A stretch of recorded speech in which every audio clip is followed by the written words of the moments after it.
I must admit, as good as things were at WHAS, I still maintained a backup demo tape, just in case. You should always leave yourself options. But remember, the higher you rise, the fewer options there are above you.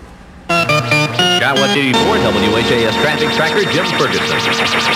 That overturned whiskey truck is off to the side of southbound I-65, just north of the Seamanville exit, and its side is cracked open like an egg, exposing the cargo there. No doubt about it.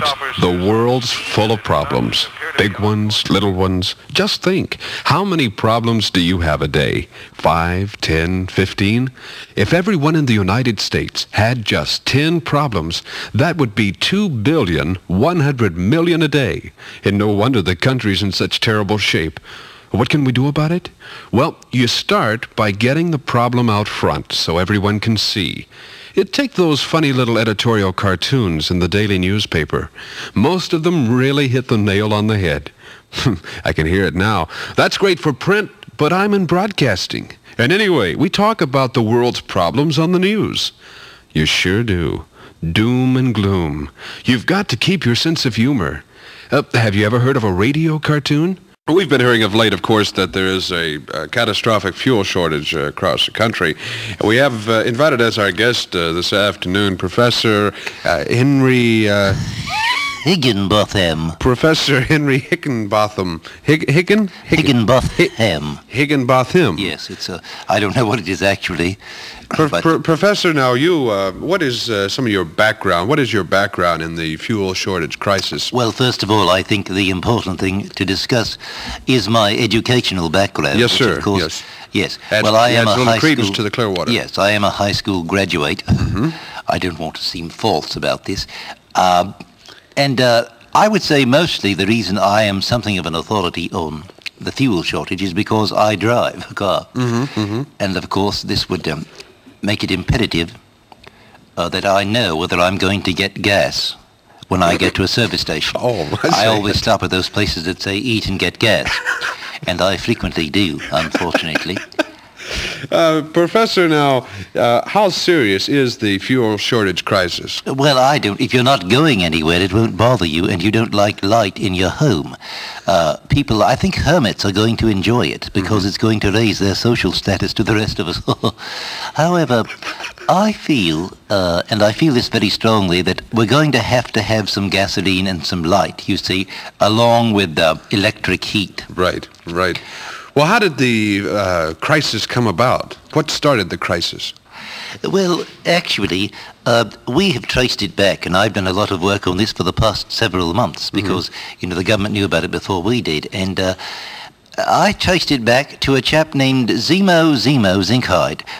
He had the first two names are the same because his father studied at the christening. It's not only his father. Yes, I studied. Well, I may be related to him. But anyway, I was there, you see, and I found out that this chap, Zemo, as he prefers to call himself, was very negligent and left open a natural gas pipeline and wasted. I must say he wasted 30 million cubic feet of natural gas. 30 million cubic feet of natural gas, and that's what brought on the fuel crisis? That's brought on the fuel. That was the beginning of it, and of course it's weakened us all around. And I would like to say this. It's a good time if you're in that area to quit smoking. I would think, yeah. Well, what punitive action has been taken against this Zemo Zinkhide? Well, they're being a bit drastic, I think. After all, the chap did make just a mistake. He didn't mean to do it. But they're forcing him to go back to his wife. And that's a lifetime punishment, right. As I see it. I met her. And he's going back to her. But, of course, it's caused a great deal of trouble, you see.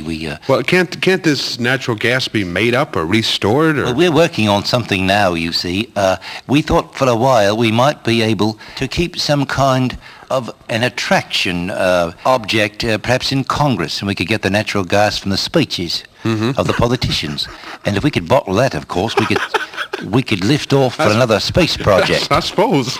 Yes, that's true. The House of Misrepresentation and the Congress and all those places, you see there's a lot of natural gas. Well, now there. this was just in the natural gas field. What about liquid gas and electricity and all of these areas? Well, I don't know what to say about that. I haven't been on that, you see. I've been working on natural gas. They have other chaps out there working on this, I'm sure. But who knows? Who can say what caused that? Well, how can we as average citizens help in the conservation of natural gas fuels? Move to Australia. I think that's because that's what it is. Natural gas is down under. And we've got to help ourselves in this matter. It's a very strange situation we're in right now. And I believe that if there's one bit of advice I could give to anybody today who is worried about natural gas or electricity, the shortage of fuel and so on, is to get your passport in order. Professor, how long do you think it'll be before we regroup our losses in the fuel shortage situation? Well, I don't know. Of course, we're going through extensive scientific tests. What we're trying to do, you see, is come up with some sort of a substitute for natural gas. In other words, we'd have to call it unnatural gas, I suppose, but it would do all the things natural gas does.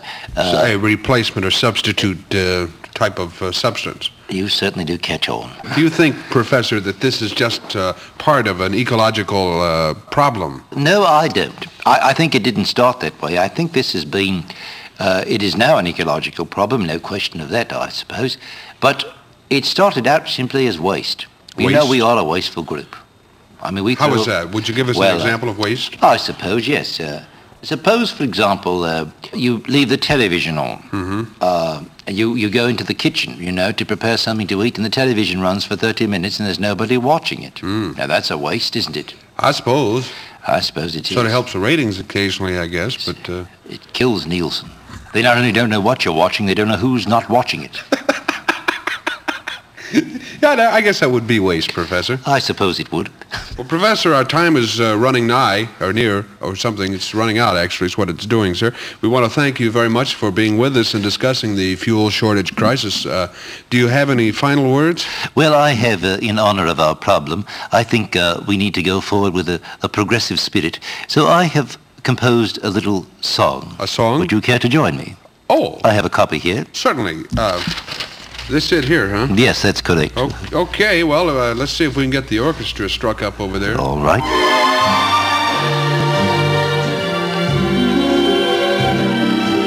Thanks for the memories, the fuel we used to have, the things we used to do. It's apparent to us now, they've all gone up the flue. Oh, thank you, warm fuel. Thanks for the memories of light bulbs in the dark, a fireplace with sparks.